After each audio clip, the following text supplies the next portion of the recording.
যাচ্ছি। তো কখনো ভাবি নেই যে এরকম পদ্মা শুকাই যাবে। পদ্মা শেষ, মরুভূমি হয়ে গেছে। তো এখন যাব, এইখানে হাঁটতেছি, যাচ্ছি, দেখতেই পাচ্ছেন।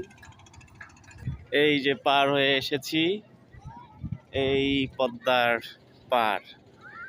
কখনো ভাবতে পারিনি যে এরকম মরুভূমি হয়ে যাবে। ওই যে পদ্মা ব্রিজ, তো এটা হচ্ছে আমি যেখানে থাকি আমার থেকে কাছে। তো অনেকদিন আসি না, তো প্রায় দীর্ঘ ৩-৪ মাস পরে এসে দেখলাম যে এই পরিস্থিতি। হ্যাঁ, পদ্মা বোঝা যায় যে পদ্মা এটা। হ্যাঁ, আসলে এই জায়গায় একটা বিনোদন কেন্দ্র খুললে ভালো হয়, পর্যটন। হ্যাঁ, খুব সুন্দর, মিনি কক্সেস বাজারের মতো হচ্ছে। অনেকেই ঘুরতে আসছে।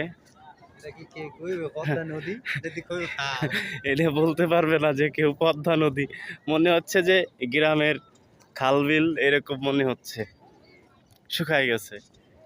কখনো ভাবতেও পারি নাই যে এইখানে আসবো। এইখানে এক সময় লঞ্চ দিয়ে পার হইছি, আর এখন ব্রিজ, পদ্মা সেতু দিয়ে পার হই। তারপরে পদ্মার যেখানে পানি থাকতো, থই থই করতো, সেইখানে আজ আমি দাঁড়িয়ে আছি। এই যে একটু পানি পেলাম, দেখছেন?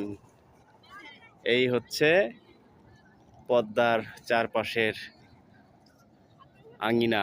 ওই যে ওই পাশে হচ্ছে আর মাঝখানে খাল আর কি, গ্রাম এরিয়ায় যে খালগুলা থাকে এরকম আর কি, দেখছেন?